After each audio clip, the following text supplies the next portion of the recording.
عليكم السلام ورحمة الله. Bismillahirrahmanirrahim. All praises are Allah's, Lord of the world. May His peace and blessings be upon our Master, the Holy Prophet Muhammad, and his pure ummah.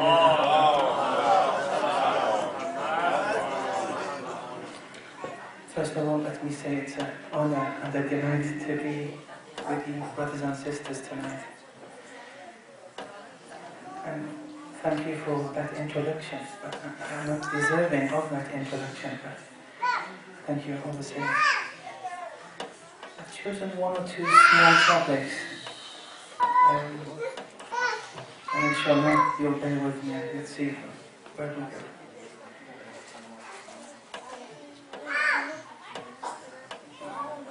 Concerning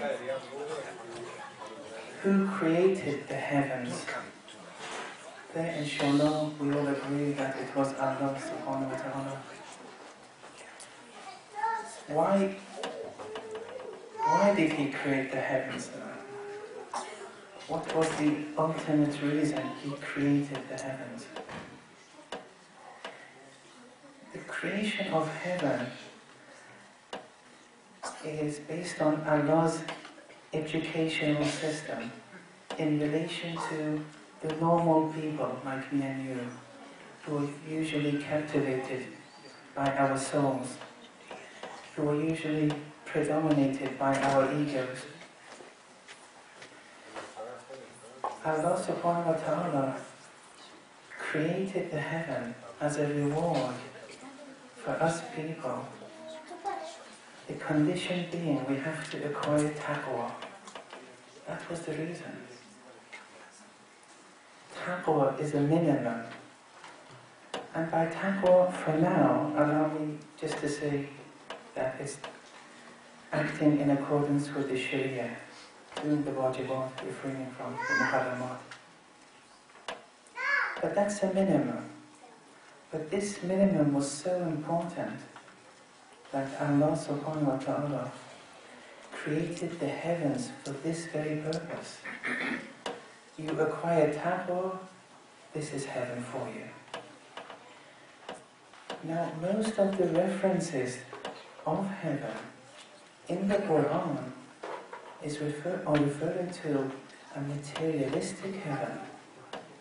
It speaks of huris, ghilman, rivers, milk, all the fruits, food.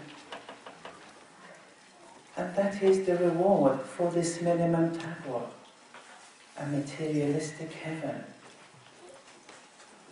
What is intended is a materialistic heaven for this minimum, for taqwa. Now, where this heaven is, I don't want to go into this debate tonight, but there are differences of opinion. But the question is that this is a minimum. There's also a spiritual heaven. Some people, when they inshallah enter heaven, all they think about maybe is the material heaven. And that won't suffice them. And that's okay to have taqwa to get this heaven. It's a minimum though. However, there's a spiritual heaven. Now, heaven is a place with these provisions which I've mentioned already. But what is this spiritual heaven? Spiritual heaven, we won't be entering spiritual heaven. Spiritual heaven has to be acquired in this world. We take...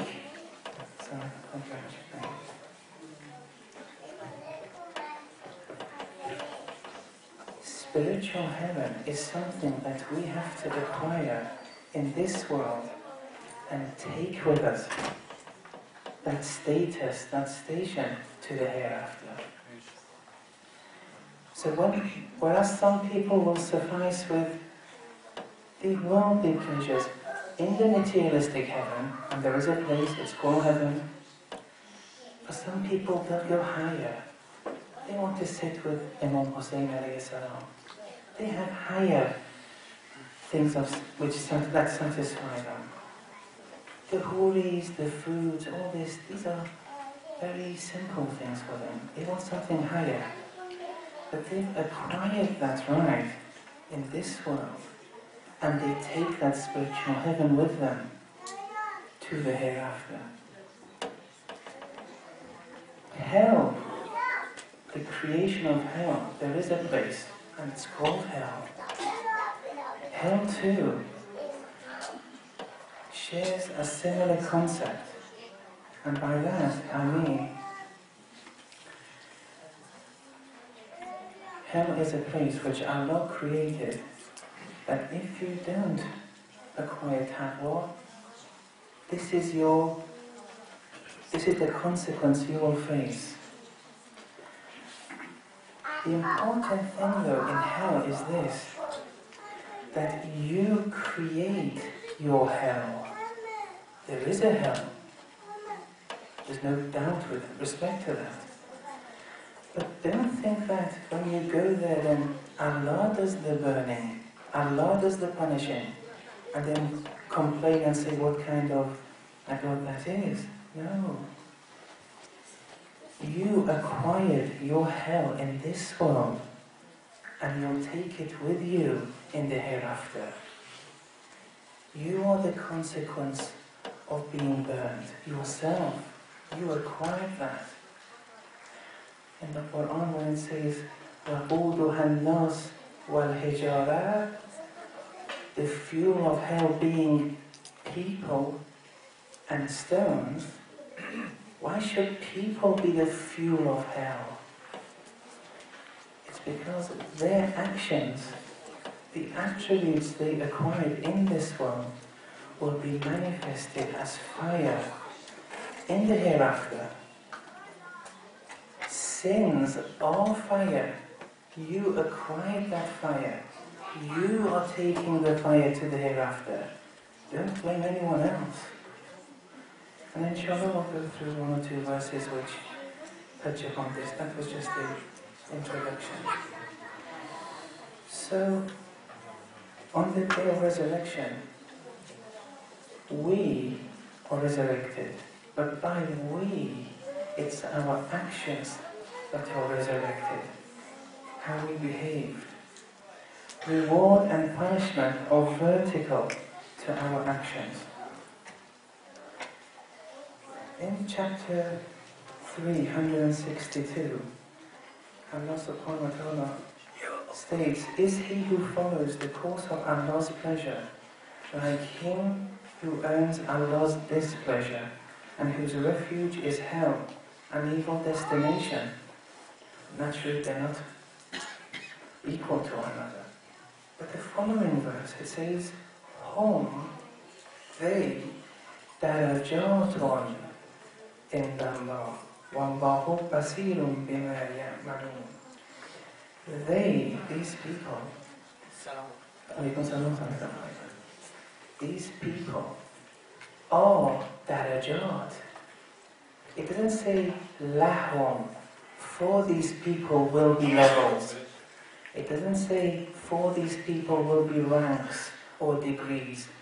These people are degrees. These people are ranks. They are levels. We are our actions. We build ourselves. Our actions build us. So there exist different levels in the yoga, and these levels are a function of one's actions. But we, qua actions, are resurrected. Chapter 4, verse 10. إِنَّ الَّذِينَ يَأْكُلُونَ أَمْوَالَ الْيَتَامَى, those who consume the property of orphans, ظُلْمًا, wrongfully. إِنَّمَا يَأْكُلُونَ فِي بُطُونِهِمْ نَارًا. Only these people, they ingest fire into their stomachs. وَسَيَصْلَوْنَ سَعِيرًا, and soon they will enter the blaze. See, this is what this verse is indicating. when you sin, in this case consuming the property of orphans wrongfully, in this world you're ingesting fire. At the same time you are sinning, you are ingesting fire.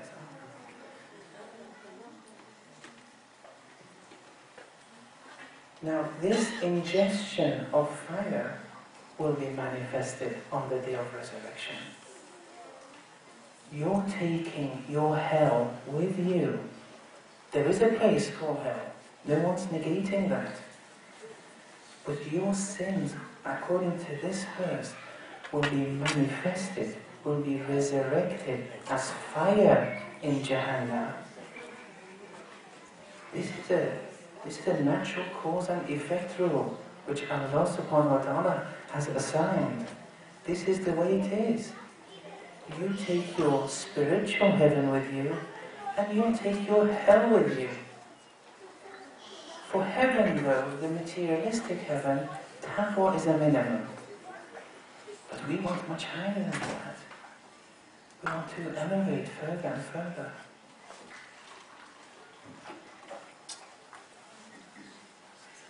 Now the logic of the Holy Quran dictates that our actions will be presented and manifested on the day of resurrection. And in chapter 3 verse 30, man will utter, everyone, me, you, I wish I could have been distanced from those actions. Why?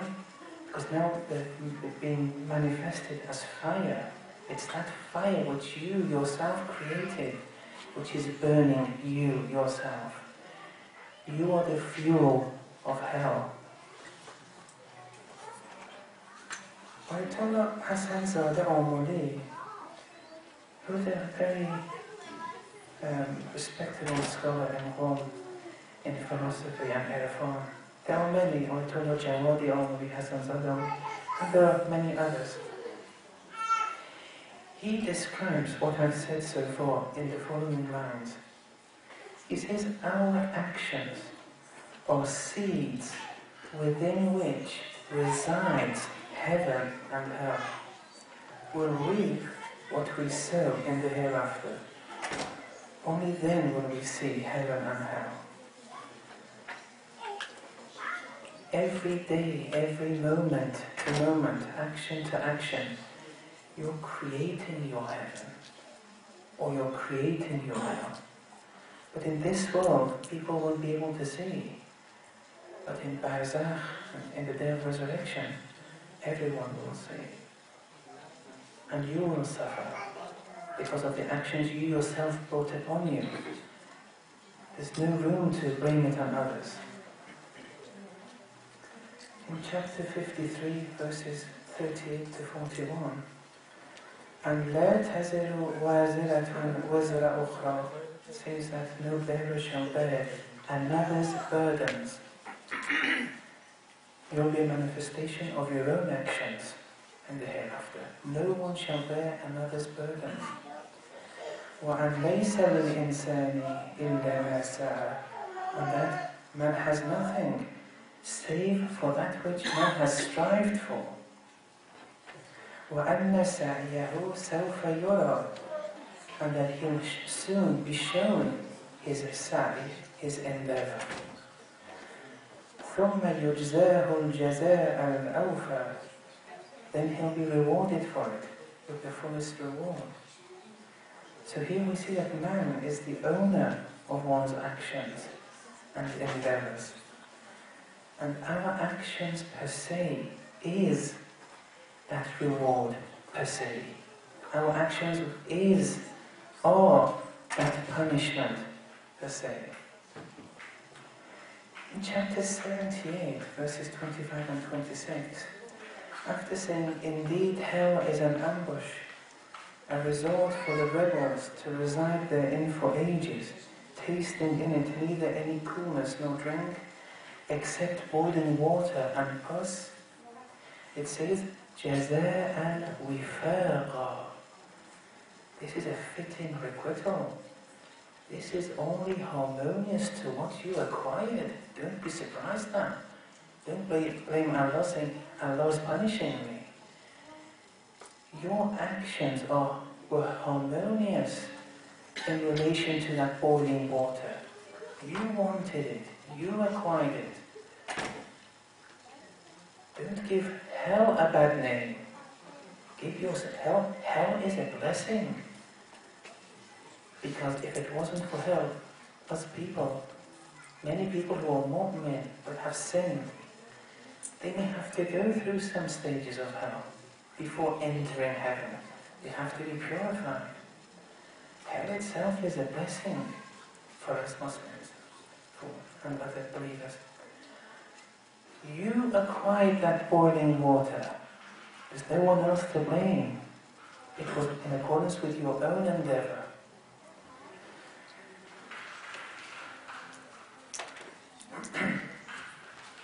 So man is a summary of one's actions and intentions. Another point is this, that the heaven is the world. The world and the heaven and hell, the hereafter in general, and the world, they're two dimensions of the same reality. Don't say, I'm living in this world, then I will go into the next world. No, it's one world. Different realms, different manifestations are associated with it. They're both one. One of the prophetic traditions, at the end it says, وَإِنَّ مَعَ الدُّنْيَا آخِرَةً. Very akhirah is with the world. Then it's one reality. However, your sins which you do in this world will be manifested in that dimension. But it's one reality.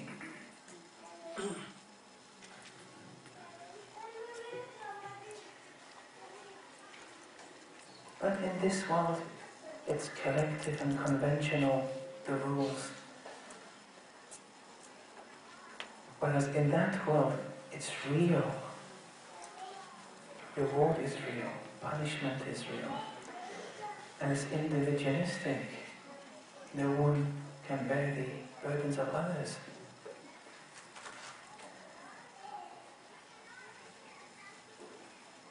Someone said to Imam Sadiq alayhi salam, where are we going with all these actions? Day and night, where are we going? He said, Ela a'amalikum. You're going towards your actions. What your actions have destined for you in the hereafter. Another tradition is a long one. I'll just read the translation. The Holy Prophet of Islam, sallallahu alayhi wa alihi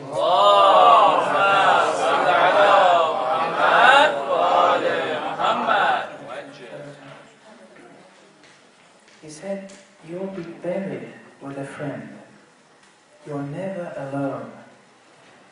If your friend is kareem, generous, he'll be generous to you. If your friend is la'een, wretched, he'll be wretched to you. This friend will never be resurrected save with you. And you won't be resurrected save with it, the friend. And you won't be questioned save in regards to it, the friend. And make your friends righteous. In doing so, you'll be intimate with it. And if it's corrupt, you'll but fear it. This friend is always with you. This friend is your actions.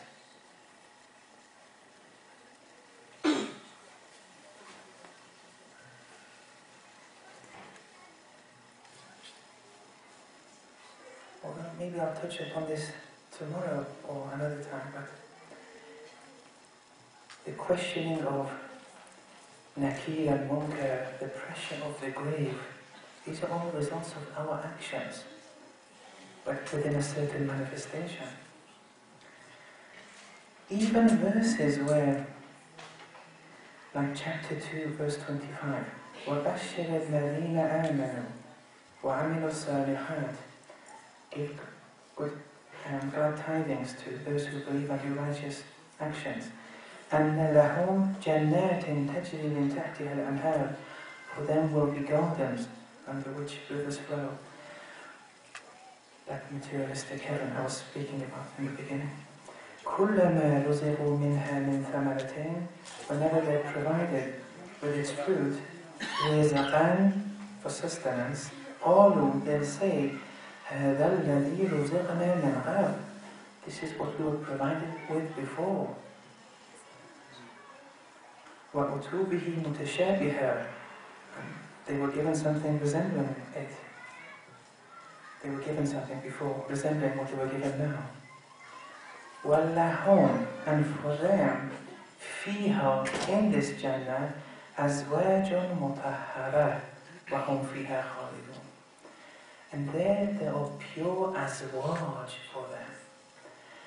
Azwaj has been erroneously translated as wives or spouses here.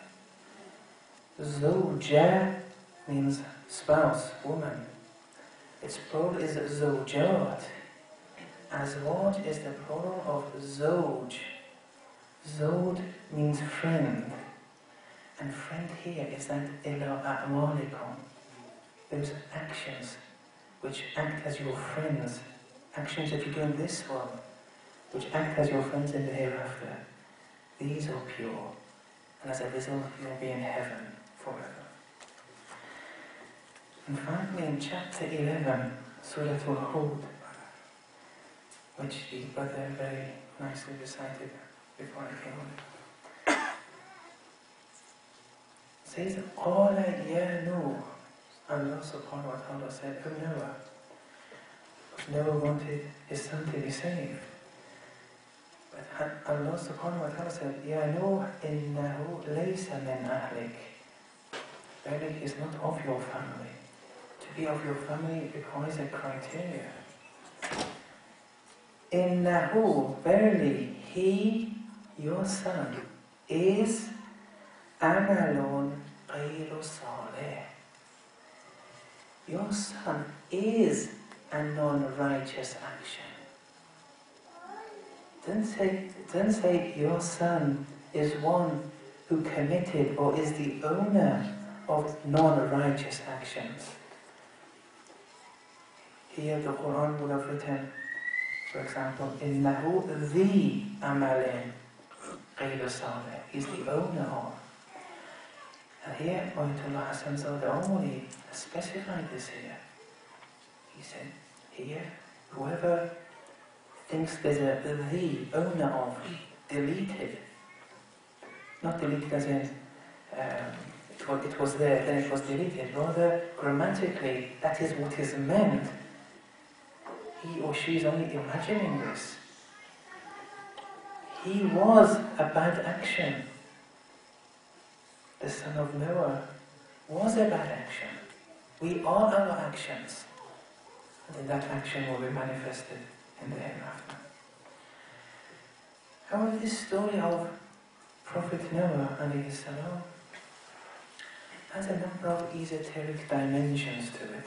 And with your permission, I'll just mention one or two of them. Just one issue on esoteric dimensions, the butun of stories of the Quran.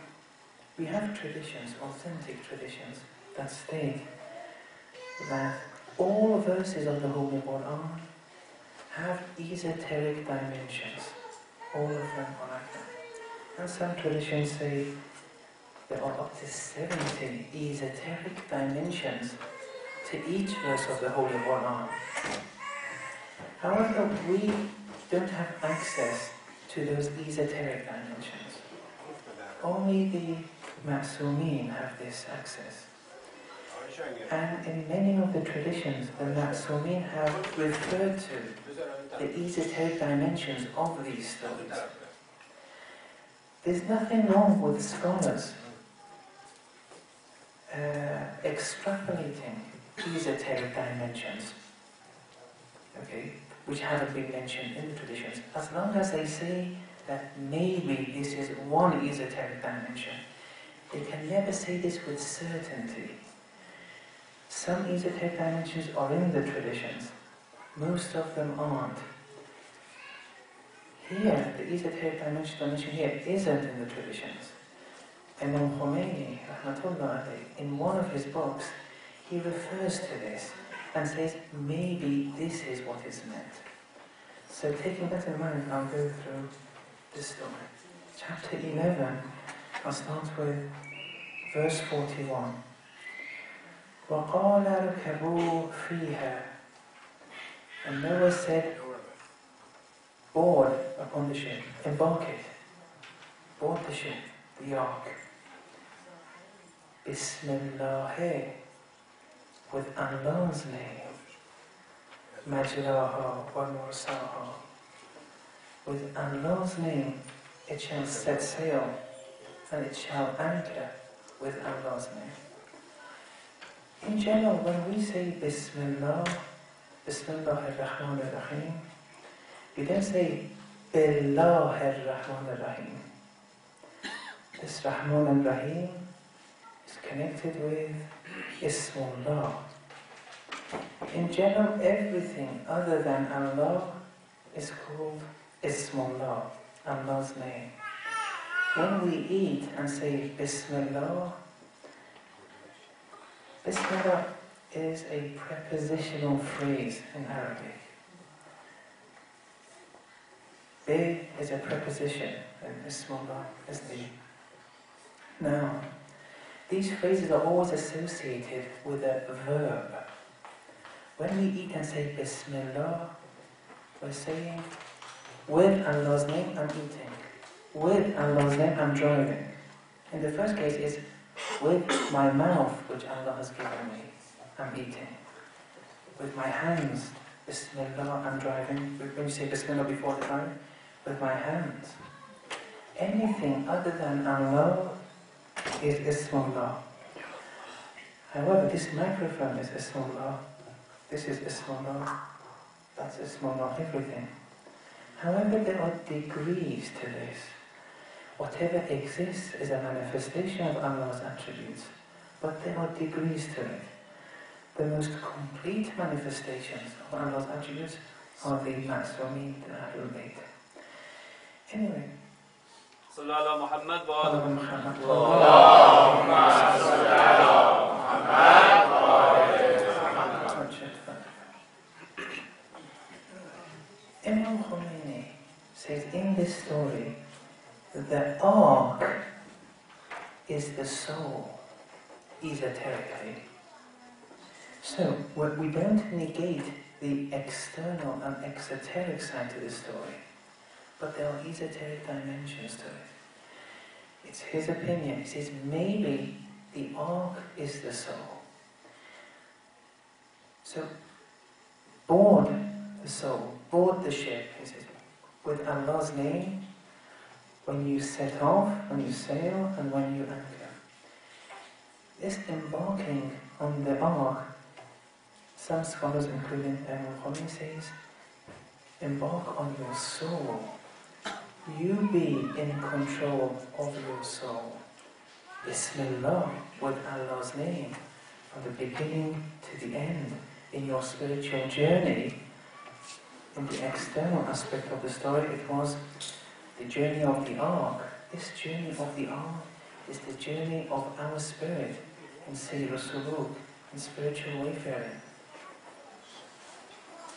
Then it says, وَهِيَ تَجْرِي بِهِمْ فِي مَوْجٍ كَالْجِبَالِ. The ark sailed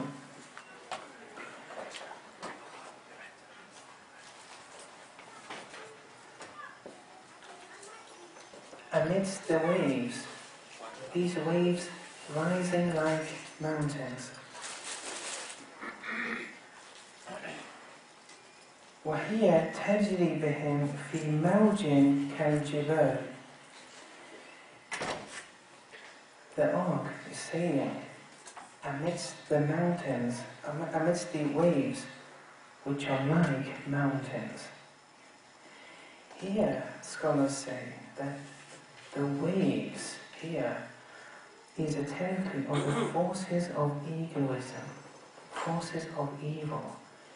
which you, with your soul, have to journey through, and not to be drowned in it.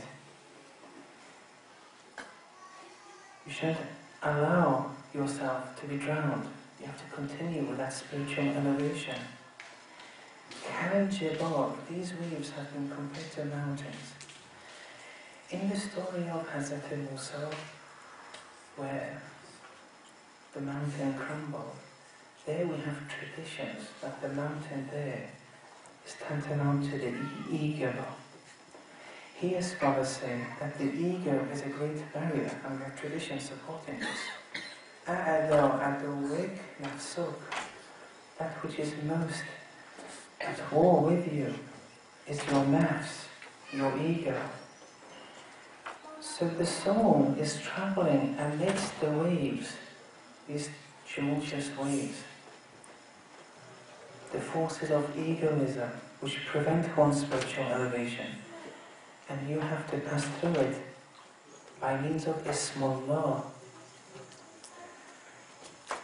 وَنَادَى نُوحٌ ابْنَهُ وَكَانَ فِي مَعْزِلٍ. Then Noah called out his son, and his son was كَانَ فِي مَعْزِلٍ. He was standing aloof, far away, in a corner, on a mountain top. The fall of Noah's son was this standing aloof. That was the reason why Noah's son didn't acquire salvation. What this standing aloof is referring to esoterically is when one disassociates oneself from the people, goes in a corner and lives not with the people but away from the people as a habit. Our fitra is based on us being social entities. Residing in a corner, not having any contact with people, goes against our fitra, and it has the capacity to lead to our spiritual downfall. Many scholars have suggested that the reason why Noah's son didn't accept the message was because of that disassociation he had with the people, including his father. He was always away. He never associated. We have to live amongst the people. We have to spiritually grow amongst the people. That's what our fitra dictates. What we have to disassociate whilst living with the people is separating our fitra from vice, from vicious actions. That's okay. But we can't go in a corner and live there and have nothing to do with the people. Usually, such people fall. Ya bunay, O my son, irkab ma'ana, embark with us, ولا تكن مع الكافرين. And don't be of those who have veiled the truth against themselves, who have blocked their vision of Allah subhanahu wa ta'ala. Chapter 11 verse 43. This is Sa'awi, this is Noah's son. Now there are traditions which say that Noah's son was an adopted son. Some say he was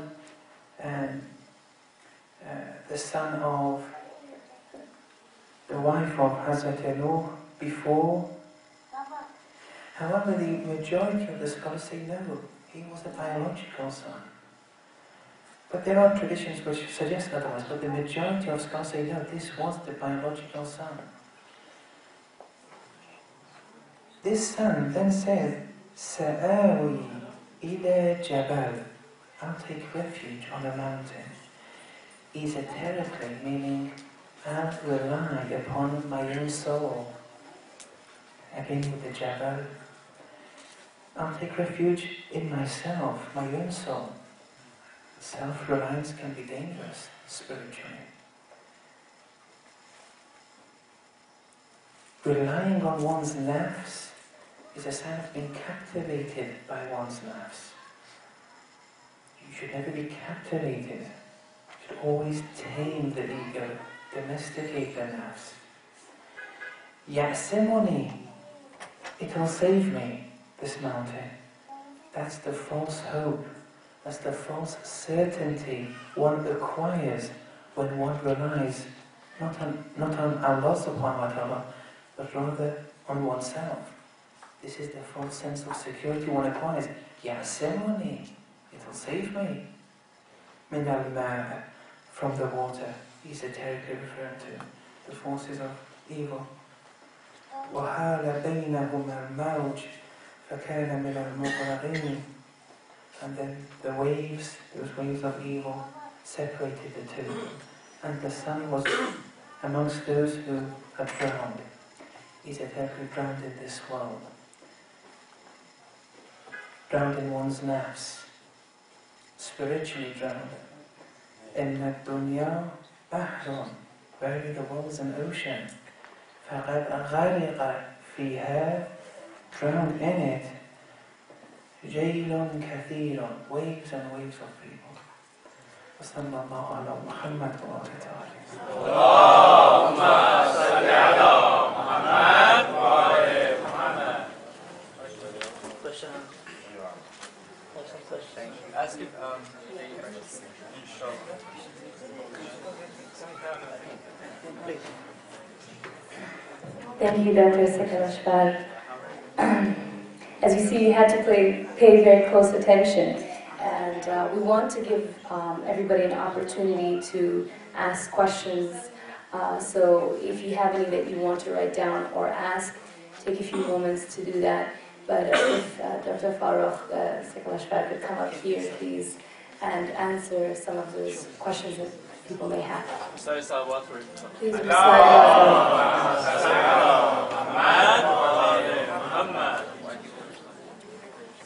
Sorry about that. I didn't know that was the program. We just decided after listening to you. Doesn't happen with everyone.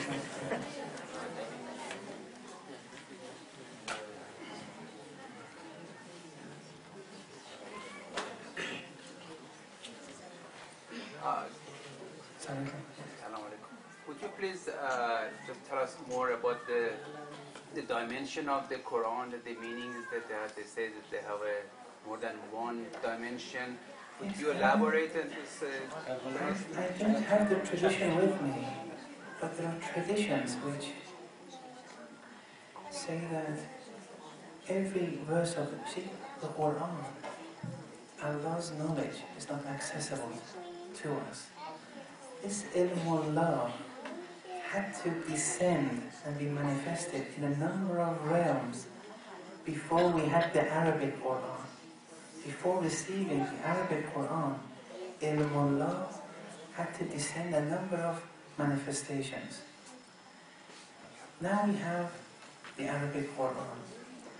There's an external side to it, which is what we read. But what we read also esoterically indicates its very lofty and complex messages which was within Allah, in Allah's knowledge. This is just an apparent form for us to benefit. With taqwa, the more faith we acquire, and also having knowledge, we can get more and more access to that abstract, that complex message. But for common lay people like me and you, this is the beginning. Now the traditions say that each verse has up to 70 esoteric dimensions to it. And that's something very difficult to grasp, especially for us. But one shouldn't be surprised. This is ilmullah we're talking about. The Quran is a manifestation of that, of Allah's knowledge. Now some of those esoteric dimensions have been taught to us, some haven't. With the Quranic stories, Naturally, the Quran isn't a book of history. That much we all agree. If that was the case, historians would have been the strongest in taqwa maybe. All Quranic stories have esoteric meanings for our benefit. And all of them, according to the scholars, are in relation to how one must eliminate all traces of the ego. Now you shouldn't be scared of phrases such as eliminating all traces of the ego. I don't want you to scare you.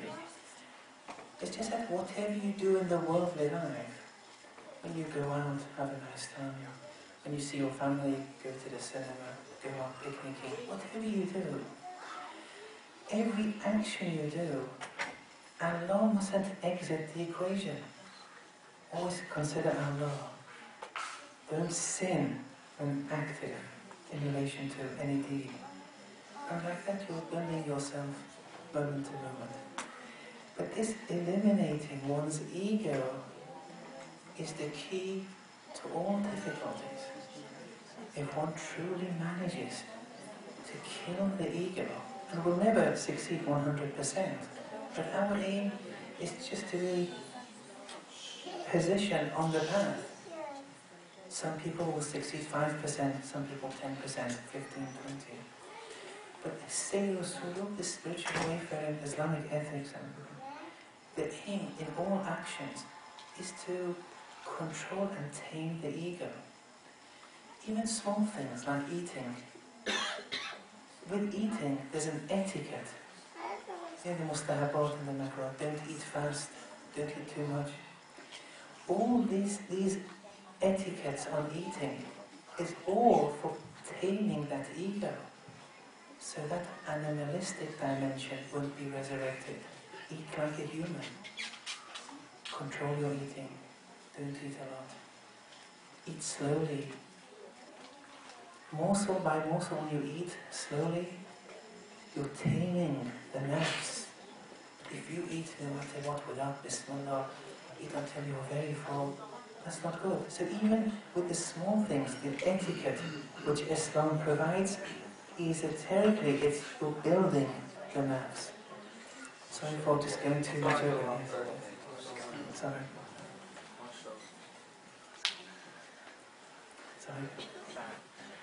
You were talking about how this world and the next world is part of the same realm, just different dimensions. Yes. So I was wondering if it was like possible to go into the other dimension if you had enough taqwa, if it was like possible to go in there and maybe meet the dead or whatnot. I know the Prophet used to be able to see the punishment of the grave. Yes, some people can see Qiyamah or even Barzakh in this world. It's possible. For example, if I sin a lot, the nafs, since I'm not attaining to my true potential, will evolve to the essence of something other than a human, like a pig, a donkey, a monkey. And we have a lot of traditions on this. You may see me as a human being, but because of my actions, my essence, I'm still human, but my essence has been evolved into that of a donkey now. Each sin has its own animal dimension. Those who have reached a high stage and have acquired that barzakh level in this world because of taqwa and other reasons, they can see the truth now in this world of people.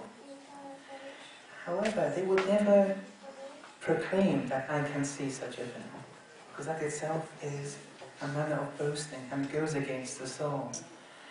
And in general, if you come across people who claim that they can see the essence of people, don't deny them, but don't accept their word either. There's no need for you to even be involved in this realm. You just have to do your duty in this realm. Taqwa is the minimum. Then you have to keep on growing higher and higher. Sound like it? Yes, you earlier mentioned that your actions will become you in the day of resurrection, whether going to hell or heaven. Yes. I was wondering, elaborated so much that it seems to me they have their own entity. How about the relationship of the physical body? Muslims have so much respect for the physical body. Yes. I'm wondering what happened. Would they rejoin, or what happens to the physical body?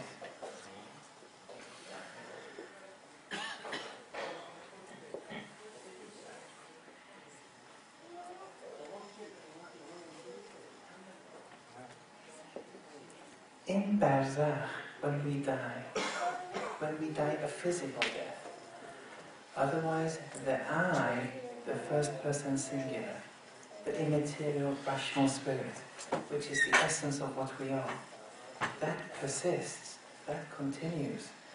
With physical death, the I, the immaterial rational spirit, continues living, but in Barzakh, it no longer has a physical body, it has a body, a Barzakhi body. The physical grave is the grave that we Muslims dig for our beloved, and we dig them. And there's a lot of respect we have to give that physical body because of the association of that body with that person once upon a time. So it's as if you're respecting that person, that I. But on entering Barzakh, there's no material body anymore.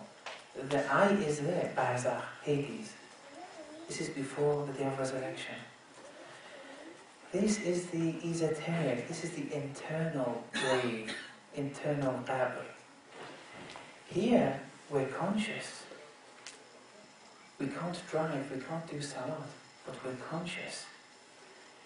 The pressure of the grave, which the traditions speak of, isn't pressure on the physical body. If you look on all graves, the body is there. Nothing happens to the physical body. The pressure of the grave is this. Well, I don't want to overburden you with too much detail.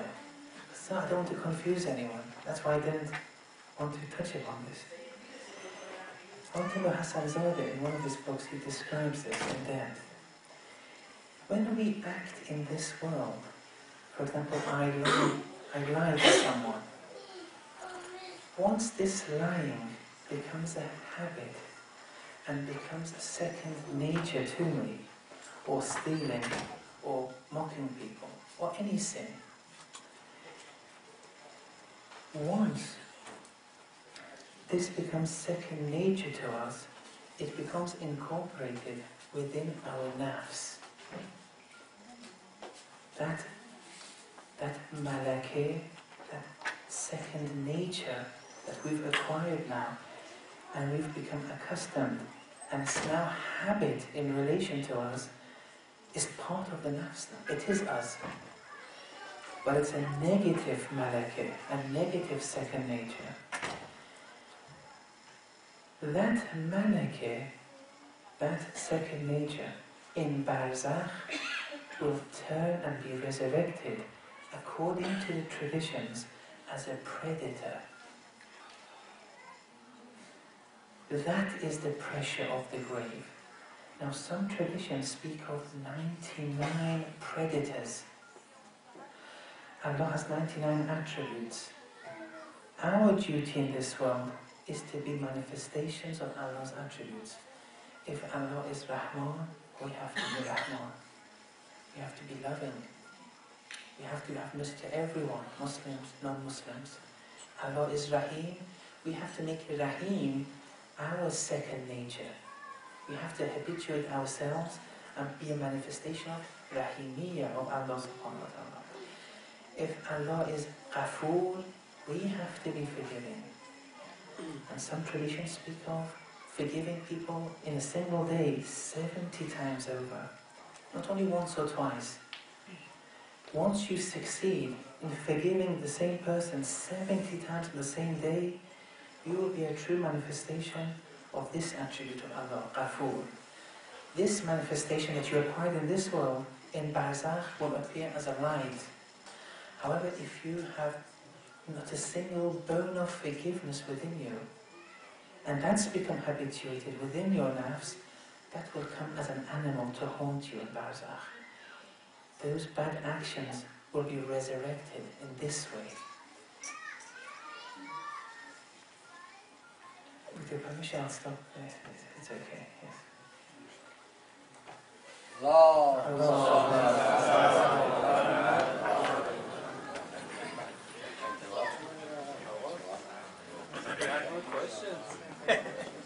Tomorrow, part 2 tomorrow.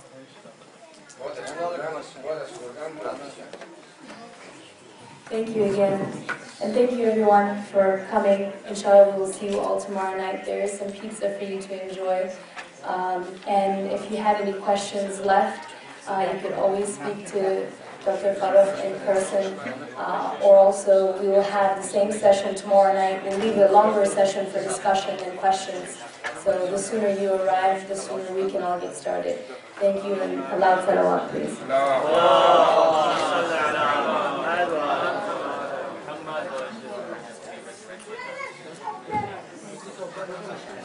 Amir Abbas has some announcements. If you could please give him your undivided attention. 7:15. You have that paper I gave you? No.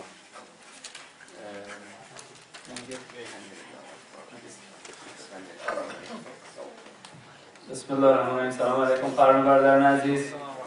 تشکر میکنیم از جناب آقای دکتر فرخ و سخنان بسیار زیباشون و تشکر میکنیم از شما که نظم مجلس رو حفظ کردین و باعث افتخار است که این جمع تونستن امشب دور هم جمع بشن و این صحبت‌های زیبا و عرفانی رو با هم دیگه گوش بدیم و انشاءالله کمک بکنه که ما درجه معنویمون بالاتر بریم انشاءالله خدمتتون عرض میکنم که نماز مغرب و عشاء انشاءالله ساعت 7:15 برگزار خواهد شد. یه طبق عادت ما هر می‌ذاریم که ساعت 7:30 رو بهش می‌بریم. مقداری دیر هستش. انشاءالله 7:15 اینجا باشید که بتونیم نماز رو شروع بکنیم. همچنین خواهران عزیزمون قصد دارن یه سری کلاس فارسی برای بچه‌ها تشکیل بدن در روزهای جمعه. انشاءالله کلاس‌های اخلاق و موفقیت ذهن 2 تا از کلاس‌هایی است که برقرار خواهد شد و همچنین کلاس فارسی برای کودکان برقرار خواهد شد. ساعت‌های این کلاس‌ها ساعت 7:15 تا 8:15 برای سنین 13 تا 18 سال کلاس اخلاق خواهد بود و بعد ساعت 8:15 تا 9:15 هم برای بچه‌های 7 تا 12 سال انشاءالله کلاس خواهد بود و موفقیت ذهن و همون روز و در همون ساعت 8:15 تا 8:15 هم کلاس فارسی برقرار خواهد شد. حالا برای دیتیل‌های بیشتر و اینا اگه خواستید با خانم عجمی میتونید صحبت بکنید که اگه خواستید فرزندان خودتون ثبت نام بکنید باشون صحبت بکنید. ان شاءالله کلاسشون از این جمعه‌ای که میاد نه جمعه بعدش ان شاءالله فکر می‌کنم میشه اول اکتبر شروع خواهد شد ان شاءالله. در این لحظه برنامه امشب رو پایان می‌رسونیم. همه شما رو به خدای بزرگ می‌سپاریم. ان شاءالله فردا شب هم بیاین که بتونیم از جناب دکتر استفاده بکنیم. بر محمد و آل محمد صلی الله علیه و آله.